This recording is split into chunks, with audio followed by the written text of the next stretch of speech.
got so motherfucking design on right now. Bring it down, bring it down, bring it down. I got three old guys to walk. Halo, Assalamualaikum warahmatullahi wabarakatuh. Perkenalkan, nama saya Ulima Takia dari Prodi Tadris Bahasa Indonesia kelas 1B. Di sini saya akan menjawab soal UAS nomor 5 dan 6 untuk mata kuliah Pancasila dengan dosen pengampu Pak Sadam Husaini Handi Pratama MPD. Baik, jadi di sini saya akan mengulas tentang film Black Mirror atau White Bear. Jadi apa sih yang sebenarnya terjadi dalam film ini? Yang sebenarnya terjadi adalah Victoria dan pacarnya itu dulu pernah menculik seorang anak. Mereka membunuhnya dan merekamnya dalam sebuah video.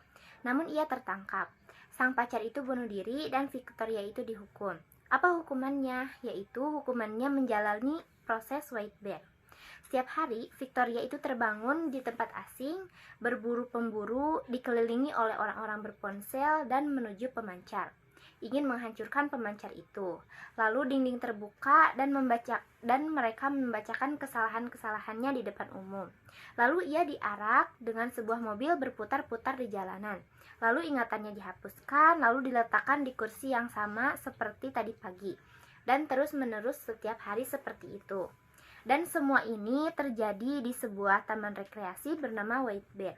Pengunjung menjadi pengguna ponsel yang tidak dapat berbicara. Ponsel pengunjung menjadi kamera untuk penyelenggara. Pengunjung menjadi poin penambah ketakutan bagi Victoria. Dan taman tersebut adalah taman penghukuman bagi Victoria. Nah, hal ini menjadi paradoks ketika kebijakan kultural dilepaskan ke badan swasta. Kebijakan menjadi sesuatu yang liberal dan kapitalis. Namun di sisi lain tidak dapat dimiliki oleh seluruh warga negara. Karena melihatnya dalam episode White Bear ini, para pengunjung sebagai rakyat merasa memiliki peran aktif dalam pembuatan konten.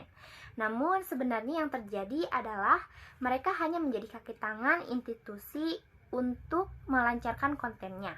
Di satu sisi dapat dilihat bahwa perlibatan masyarakat ini tampak seperti kebebasan dan keleluasaan untuk berpartisipasi. Namun di sisi lain pengunjung tidak mengubahnya menjadi kaki tangan pemilik modal yang diberikan ilusi atau akan kebebasan.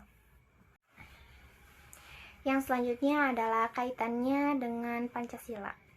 Menurut saya ini tidak berkaitan atau tidak sesuai dengan nilai-nilai Pancasila. Karena dalam nilai-nilai Pancasila itu terdapat poin-poin kemanusiaan dan keadilan. Seperti halnya dalam sila kedua Pancasila, yaitu kemanusiaan yang adil dan beradab. Nah, dari film ini memang niatnya untuk menghukum suatu tindak kejahatan, tapi seperti kurangnya rasa memanusiakan manusia. Yang selanjutnya, apakah hukum ini bisa digunakan di Indonesia? Menurut saya sih tidak.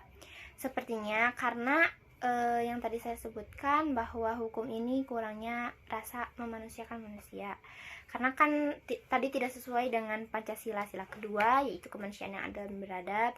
Terus kan kayak hukuman seperti ini, kayak hukuman potong tangan aja di Indonesia kan nggak diterapin banget gitu, hanya di daerah-daerah tertentu.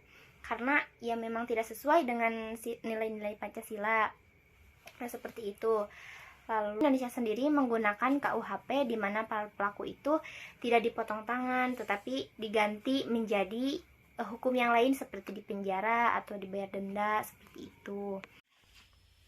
Nah, yang selanjutnya adalah kasus yang bertentangan dengan nilai Pancasila sila kelima, yaitu keadilan sosial bagi seluruh rakyat Indonesia. Kasus ini adalah kasus korupsi. Kasus korupsi dengan catatan kerugian negara terbesar terjadi di sektor kehutanan. Kasus ini penyerobotan lahan negara untuk perkebunan kelapa sawit seluas 37.095 hektar di Kabupaten Indragiri, Hulu, Riau. Nah, lahan tersebut digarap tanpa izin oleh grup Duta Palma sepanjang 2003 sampai 2022. Kerugian negara dalam kasus ini mencapai sampai 104,1 triliun.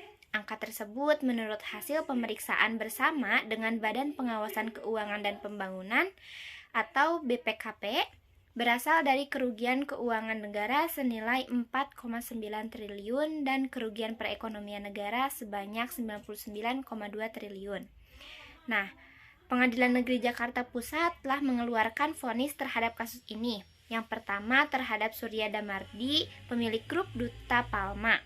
Perusahaan ini memanfaatkan lahan negara secara ilegal. Nah, adapun solusi untuk mengatasi korupsi yaitu dengan cara menghukum pelaku korupsi agar jerak, seperti hukuman pidana penjara, pidana mati, perampasan aset, uang pengganti, dan pidana denda. Jadi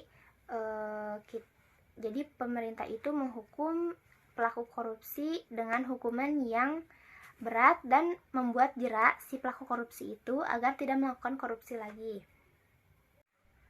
Nah, setelah adanya hukum-hukuman tertentu, pemerintah juga harus mengawasi atau meninjau kembali oknum-oknum tertentu agar tidak terjadinya kembali tingkat korupsi, terus untuk meminimalisir tingkat korupsi di Indonesia dan mengetatkan pengawasan kepada oknum-oknum yang mungkin berpotensi untuk korupsi.